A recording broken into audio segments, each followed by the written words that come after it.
la pensée computationnelle. C'est quoi? En gros, la pensée computationnelle, c'est une façon de réfléchir. Et comme pour la pensée créative ou la pensée critique, cette manière de réfléchir peut devenir plus naturelle, voire spontanée, lorsque on la met en pratique régulièrement. Même que sans vraiment le savoir, on l'utilise déjà à tous les jours. Elle peut être utilisée, oui, pour résoudre des problèmes, mais aussi pour créer ou même relever de grands défis.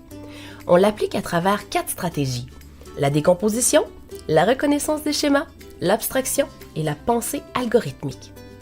Ces stratégies sont toutes interreliées et ne doivent pas nécessairement être appliquées dans un ordre particulier.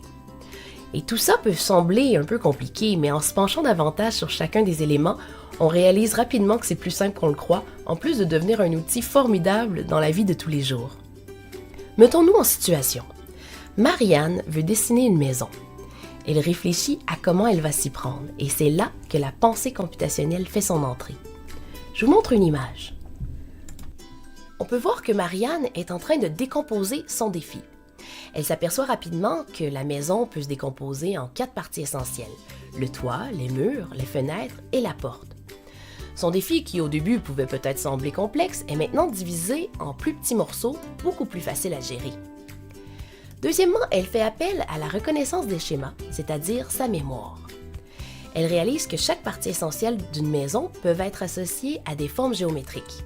Le toit peut être un triangle, les murs et les portes des rectangles et les fenêtres des carrés. De plus, elle pense à sa propre maison. Puis elle pense aux autres maisons qu'elle connaît, celle de sa grand-mère et celle de son meilleur ami Max. Elle a donc identifié les éléments qu'elle connaissait déjà afin de les appliquer sur son dessin. Troisièmement, Marianne a aussi appliqué une part d'abstraction en s'attaquant seulement à l'essentiel de son défi. Elle savait quelle forme dessiner pour représenter la maison, et dans cette situation, le matériel utilisé pour la construction de la maison n'est pas absolument essentiel pour la représentation visuelle de la maison. Ce que je veux dire, c'est que ce soit de la brique ou du bardeau, cela ne change pas que l'essentiel d'une maison est plutôt représenté par les fenêtres, les portes, les murs et le toit. Finalement, à l'intérieur de la pensée computationnelle se trouve aussi la pensée algorithmique, qui est un type de formule établissant les étapes que l'on doit suivre pour accomplir la tâche. Marianne doit réfléchir et identifier l'ordre dans lequel elle va dessiner chaque partie de la maison. Il est assez rare que l'on commence par les fenêtres. Habituellement, on peut placer la maison sur le sol, puis continuer en faisant les murs pour établir la grosseur de la maison, puis le toit pour établir la hauteur, et ensuite les portes et les fenêtres. Et c'est ça la pensée computationnelle. Tu as un défi à relever? Utilise les 4 grandes stratégies qui sont au fondement de la pensée computationnelle et tu y arriveras.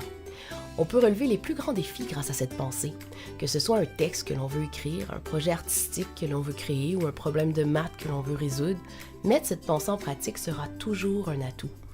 Et je me permets aussi de vous dire qu'une bonne façon de pratiquer la pensée computationnelle est à travers la programmation informatique. En utilisant des plateformes comme MakeCode ou Scratch, on pourra appliquer la pensée computationnelle à travers la création de projets ou de jeux, décomposer les problèmes en déboguant, identifier l'essentiel du code et le réaliser à travers une série d'étapes.